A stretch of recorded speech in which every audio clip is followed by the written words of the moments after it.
네, 7월 13일 광화문 주식 중수와 함께하는 고수 밑에 중수와 함께하는 주식 보기기 시작하겠습니다.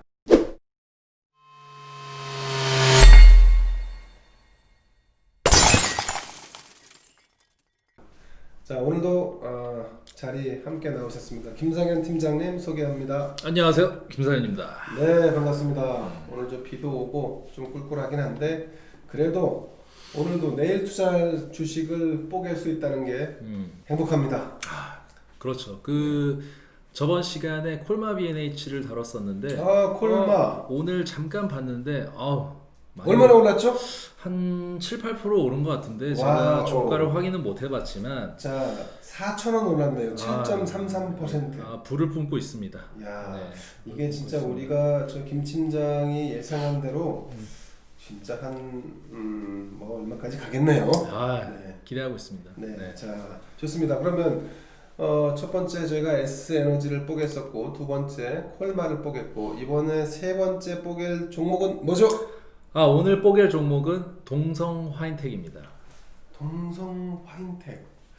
야, 이거 저 같은 주식 하수 입장에서는 좀 낯선 종목입니다. 네, 약간 생소할 수 있는 종목인데 최근에 이제 부각되고 있는 언택트나 뭐 이런 IT 성장 관련주는 아닌데 가치주로 분류될 수 있으며 약간 그 전통 산업인 조선 산업과 연관된 회사입니다. 조선산업. 네. 조금 더 소개를 해주시죠. 동성 화이텍. 동성 화인텍.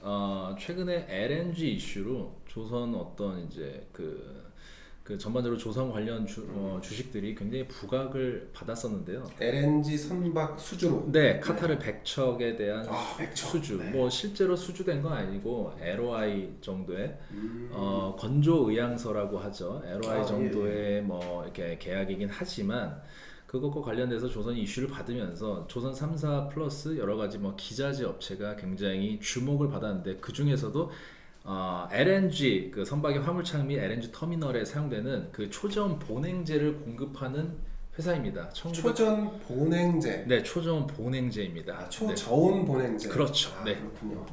뭔가 좀 전문적인 지식이 막 뿜뿜 뿜어져 나오는 것 같습니다. 그럼요. 네. 네. 자, 그런데 말이죠. 그 시청자분들 입장에서는 왜 갑자기 조선이지? 뭐 요즘 뭐 바이오도 아니고 또 언택트 뭐 카카오도 아니고 왜 갑자기 조선일까? 왜 조선일까? 예. 갑자기 뜬금없이 조선일까? 그런데 우리가 최근에 또 아주 놀라운 주식을 하나 본 게 있죠. 네, 어떤 거 말씀하시죠? 삼성중공업 우선주. 우선주. 네. 굉장히 아주 너무나 다양한 어떤 주식 투자자들에게 주목을 받았던 우선주지만 10연상을 갔던 10연상. 굉장히 핫했던 종목입니다. 야, 10연상을 가면 도대체 얼마를 버는 겁니까? 뭐 거의 뭐 금 100만 원 가까이 뭐 이렇게 가격을 찍었더라고요. 와. 10배 이상 올랐던 걸로 알고 10배 있습니다. 이상. 네네네. 자, 삼성중공업 주가는 오늘자로 한 5,700원 정도였는데 우선주는 50만 원이 넘습니다. 네. 자, 당황스럽습니다. 당황스럽습니다. 네. 자, 이런 당황스러운 상황을 만든 조선업계 관련 동성 화이텍 조금 더 가볼까요? 화이텍 실적을 좀 알려주시죠. 화이텍 실적이 17년 적자 이후에 지금 최근 2년간 이제 흑자로 턴어라운드 하면서 올해 이제 20년 매출 컨센서스가 4천억이 좀 안 되는 한 3,700~800억 정도 나오고 영업이익이 한 390억에서 400억 정도 기대가 돼요. 사실상 이제 ROE가 자기 자본 이익률 자체가 10%를 상회할 것으로 기대가 돼요. 사실상 이제 2019년 그 이익이 한 270억 정도, 영업이익이 270억 정도 나왔는데 270억. 올해 예상치가 390억 정도 되니까 거의 와. 뭐 40% 이상 늘어나는 네. 굉장히 하여튼 어메이징한 이익이 좀 기대될 수 있고 심지어 2021년에는 더 높은 영업이익이 기대되는 아주 좋은 회사라고 할 수 있습니다. 자, LNG 연료 탱크 사업 성장성과 이 영업이익이 직결되어 있나요? 그럼요. 네. 근데 우리가 LNG 연료 탱크가 잘 모르겠어요, 뭔지. LNG 연료 탱크, 네. LNG 연료 탱크 저희가 보통 최근에 이제 카타르 뭐 백척 이슈도 됐지만 네. 뭐 러시아 노바텍 야말 프로젝트라든지 아니면 모잠비크에서 최근에 이제 또 16척을 이제 발주하려고 국내 3사들이 이제 수주를 대기하고 있는데요. 그런 LNG 연료, 에너지 연료를 갖다가 저장할 수 있는 액체 상태로 저장을 할 수 있는 탱크를 만들어서 선박에 이제 컨스트럭션 해가지고 그런 걸 저희가 보통 LNG 선박이라고 부르는데요. 근데 그런 거기에 들어가는 LNG 탱크를 만드는 회사가 바로 동성 화이텍입니다. 그렇군요. 네네네. LNG 탱크. 네. 자, 그 조선업계 LNG 수주에 대한 실적이 앞으로도 좀 전망이 좋다는 거죠? 전망이 좋죠. 사실상 카타르 백척 제외하고도 계속적으로 발주가 늘어나고 있고요. 사실상 이제 뭐 작년만 해도 거의 그러니까 지금까지 수주 잔량이 최근 2년간 한 110척 정도 되는데 약 94%를 한국 조선 3사가 다 만들고 있습니다. 나머지 이제 한 6% 정도를 중국에서 이제 중국의 그 1등 조선 업체가 있습니다. 중국에도 있나요? 네, 중국 후동중화조선이라고. 후동중화조선. 네, 1등과 2등 조선소가 합병돼 가지고 탄생한 어떤 중국의 가장 이제 큰 그 조선사인데 중국의 1, 2위 업체가 합병해가지고 중국 후동중화조선이 됐죠. 그래가지고 거기서 최근에 한 10척을 지었었는데 뭐 9척은 뭐 이제 그냥 증기 그 터빈 관련된 엔진으로 이제 운영되는 거지만 한 척이 이제 이중 연료 LNG 듀얼 fuel 엔진이라고 LNG 추진 엔진을 가지고 만들어진 배가 한 척이 있었는데 최근에 약간 이슈가 있었던 거는 이 후동중화조선이 만들었던 이 배가 이름이 글래스스톤 LNG 선이라고 하는데 운항 중 발생된 고장으로 운항 불능이 된 사례가 전 세계 언론에 드러나면서 사실상 중국에서 LNG 선을 건조하는 것은 조금 이제 전 세계적으로 리스크가 있다는 것으로 판명되고 있습니다. 중국의 배를 오더해서 받으면 고장이 날 수 있다. 굉장히 위험하죠. 그렇군요. 근데 LNG 선이 고장 난다고 하면 LNG가 잔뜩 실려 있는 상태이기 때문에 또 굉장히 위험할 수도 있겠다 뭐 그런 생각도 들어요. 그렇죠. 그럴 수 있죠. 보통 이제 뭐 기본적으로 중국에서 문제가 되는 부분은 납기일이 지켜진 사례가 거의 없어요. 그래가지고 항상 이제 딜레이돼서 그 발주자한테 인도가 되거나 아니면 운항 중에 뭐 엔진이 꺼진다든지, 엔진이 꺼진다든지 굉장히 사실상 중국에서 건조한 배들은 사실상 문제가 되게 많습니다. 실제로 그런 사례가 굉장히 많았고요.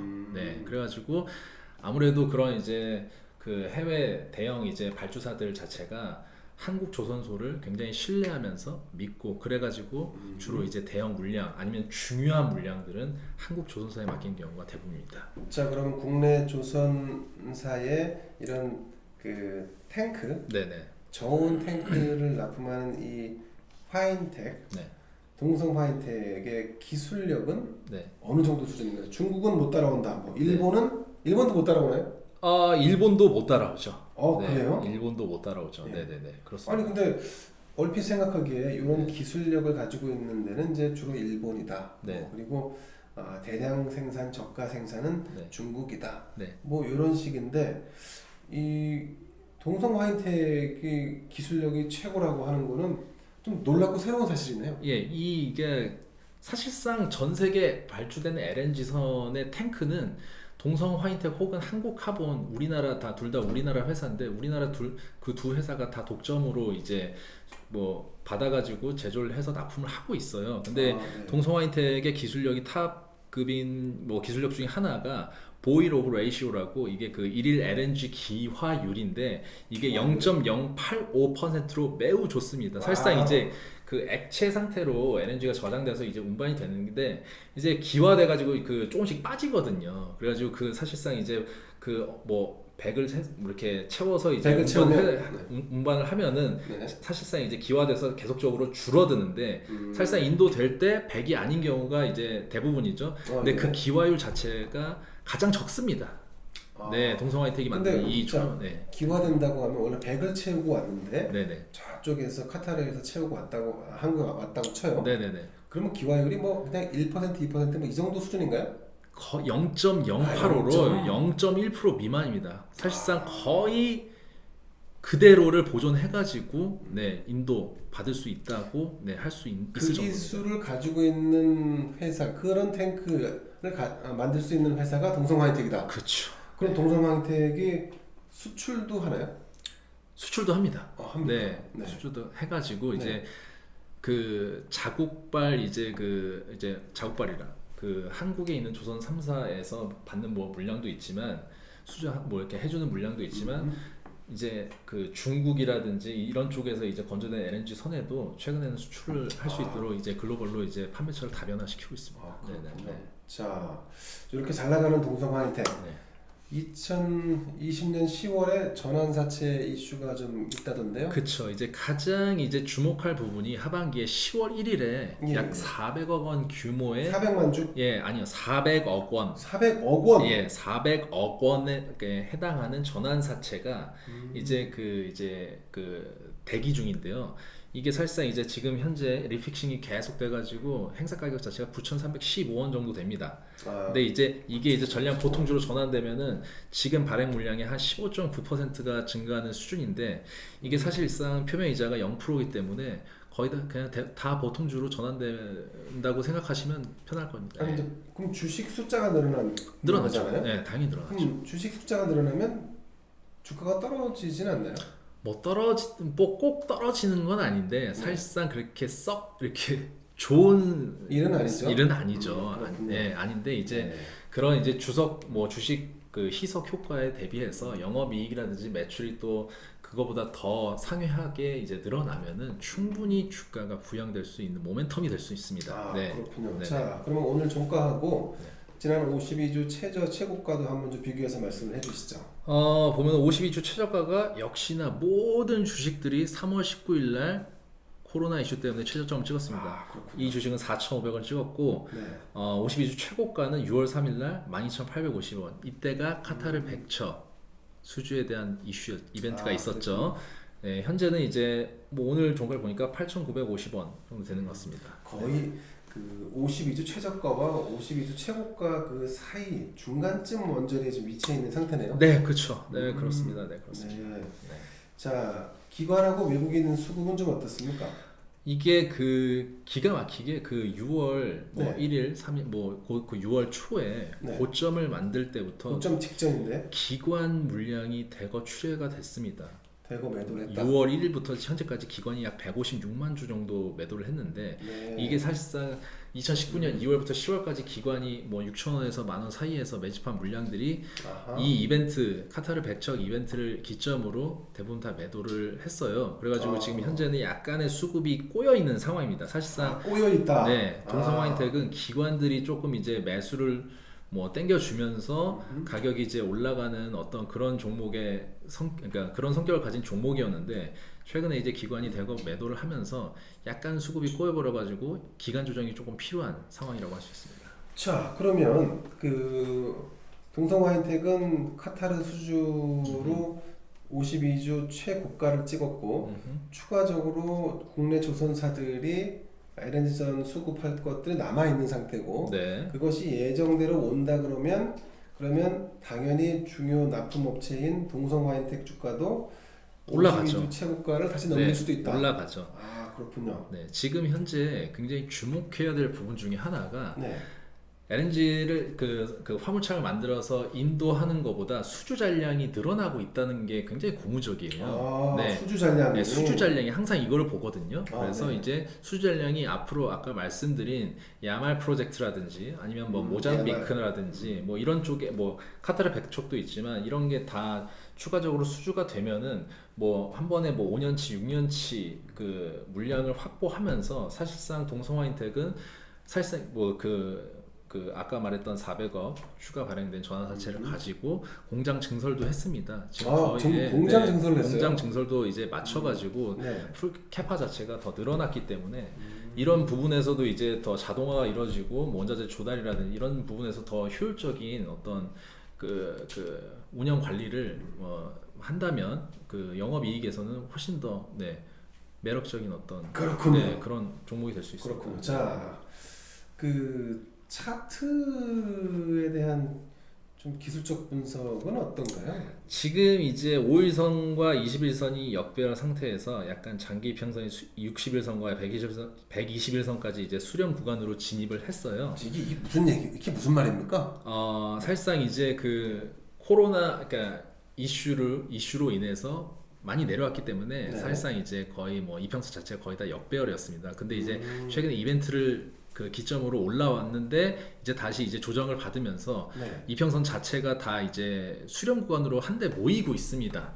네, 모이고 있어서 사실상 이 구간에서는 변동성이 사실 크진 않아요. 어차피 지금 뭐 기관들 자체가 매수를 하는 그 타이밍은 아니기 때문에 네네. 좀 더 기다려야 되고 사실상 거래량도 10만 주에서 30만 주 수준의 바닥 수준입니다. 그래서 이제 이 주식이 오르기 위해서는 약 200만 주에서 300만 주 이상 대량 거래를 동반한 양봉이 출현을 해야, 그리고 외국인이라든지 아니면 기관들이 많이 매수를 해줘야 뭔가 약간 상승 모멘텀을 가질 수 있는 그런 기점이 될 수 있다라고 보여져요. 그래서 이제 네. 밸류에이션 네. 측면 자체는 이제 퍼 13 정도의 저평가 구간이라고 할 수 있는데, 네, 조금 더 이제 그 제 생각에서는 담아볼 수 있는 구간은 약 8,500원 이하 선에서는 조금 이제 적극적으로 충분히 이 하방 경직은 무조건 만들어졌기 때문에, 실적 때문에 하방 경직 무조건 만들어졌다고 판단이 됩니다. 예. 네, 그렇기 때문에 8,500원 이하는 충분히 매수를 할 수 있는 구간이라고 생각됩니다. 네. 자, 그럼에도 불구하고 전체적인 평이 네. 조금 지금 8,000원대 있지 않습니까? 네네네. 지금 매집은 조금 좀 무거운 느낌이 들어요. 아, 그럴 수 있어요. 사실상 지금 이제 부각되는 어떤 주식들 자체가 다 뭐 그린 뉴딜, 디지털 뉴딜, 그렇죠. 혹은 언택트 뭐 이런 쪽에 다 개미들의 수급이 쏠려 있기 때문에 이런 어떤 주식들은 사실상 소외될 수 있습니다. 하지만 네. 제가 봤을 때 V자 반등이 오면서 대부분의 아까 말씀드린 그런 이제 성장주, 뭐 IT 기업들, 전기차, 자율주행, 뭐 태양광, 뭐 이런 신재생에너지 이런 쪽이 다 부각을 받으면서 올라가는데, 네. 한 번에 이 상승 사이클이 끝나고 나서는 저는 개인적으로는 이제 실적 장세로 들어가면서 뭔가 이런 가치주, 이런 동성 화인텍처럼 현금 흐름 안정적이고, 그다음에 앞으로 내후년이 더 기대되는 네네. 이런 전통 산업의 어떤 조선 기자재 업체 자체가 부각을 받을 수 있다. 왜냐하면 어차피 뭐 개미들보다도 기관들이 사실상 살 수 있는 종목들이 이런 종목에 수급이 들어와야 되거든요. 네, 그래가지고 충분히 그때 되면은 기대가 될 수 있다. 네, 저는 이렇게 생각합니다. 네. 자, 그 김 팀장도 동성 화이텍을 가지고 있어요? 샀나요? 아, 제가 원래는 제가 산 종목만 제가 여기서 말씀을 드린다고 저번 시간에 말씀을 드렸었는데, 뭐야, 사지도 않은 종목을 소개하고 있다니. 아, 요거는 아직은 매수를 관망 중에 있습니다. 사실상 제가 뭔가 약간 생각하는 그 여러 가지 조건들이 충족되면, 아까 말씀드린 뭐 기관 수급이라든지 이평선 다시 이제 뭐 정별로 전환한다든지 골든 크로스가 일어난다든지, 아니면 보조 지표 몇 개가 뭐 매수를 뭐 이렇게 부른다든지 그런 게 나오면 사실상 저도 이 종목을 매수해 볼 생각입니다. 자, 그럼 내가 궁금한 거 네네. 좀 직접적으로 만약에 지금 매수했다 동성 화이텍을 네네. 한 30%에서 50% 정도의 상승이 있으려면 네. 장기적으로 가지고 있으려나요? 장기적으로, 그쵸, 이게 장기라는 게 네. 뭐 5년이나 10년을 말씀드리는 건 아니고, 충분히 뭐 짧게는 뭐 3개월에서 6개월, 길게는 뭐 1년에서 2년 정도만 보유해도 충분히 지금보다는 뭐 30%에서 많게는 50% 이상도 수익을 노릴 수 있는 구간이라고 생각을 하고 있습니다. 네네. 그렇군요. 네. 만약 그게 맞다면 네. 지금 조선 3사, 조선 3사죠 지금. 네네네. 그 대표적인 이제 조선 3사의 네네. 그 수주 물량과 매출도 기존보다는 지금 뭐 워낙 어려웠기 때문에요. 지금보다 좀 나아질 거라고 이렇게 보는 거네요. 그쵸. 어차피 지금 말씀드린 LNG선 자체가 다 한국 조선 3사에서 만들어지는 거, 그리고 LNG선 자체가 고부가가치 선박이기 때문에 독점적으로 대한민국 네네. 3사가 만들고 있고, 네, 이 그렇죠. 고부가가치 LNG선의 수주 물량도 계속 나오고 있고, 심지어 중국과는 기술 격차가 최소 6년 이상이라고 얘기를 합니다. 야, 어떻게 네. 그게 크죠? 그래서 지금 중국이 아까 말씀드린 중국 1등 조선소한테 네. 자국 물량을 밀어주고 있어요. 심지어 이제 중국에서 최근에 이제 중국에서 LNG 뭐 카타르발 이제 네. LNG 선을 수주를 하는데, 심지어 그 돈을 다 중국 당국에서 대주고 있습니다. 야, 그거는 좀 불공정한데? 네, 뭐 근데 이제 그러면서 건조 이제 경험을 살려가지고 자기네들도 이제 학습 노하우를 쌓는 거죠. 네, 그런 식으로. 노하우를 뭐 쌓는다고 될 게 따로 있겠죠. 그렇죠. 왜냐하면 네. 이제 그 딴 데서는 발주 안 내주거든요. 아, 네, 그렇구나. 중국 너무 무서워가지고. 예. 네. 뭐 열심히 따라오겠지만 지금 한 6년 격차가 벌어져 있다니까 당분간 LNG선에 대한 그 세계 각국의 수주가 있다면 그거는 대체로 한국으로 유입될 것 같고요. 그 유입되면 여기에 또 아주 그냥 그 전 세계 탑 기술 가지고 있는 동성 화인텍도 더불어서 좀 수주 물량이 좀 늘어나지 않을까 생각을 해봅니다. 자, 오늘 주식 보객기는 동성 화인텍이었습니다. 자, 저희가 지금 지난번 S에너지도 그랬고, 콜마 B&H도 그렇고, 네. 다 지금 방송을 한 이후에 상승세에 있습니다. 아, 그럼요. 동성 화인텍도 상승세를 타야 되는데, 기도하겠습니다. 오케이, 기도하는 마음으로. 네. 자, 7월 13일 주식 보객기 여기서 마치겠습니다. 고맙습니다. 감사합니다.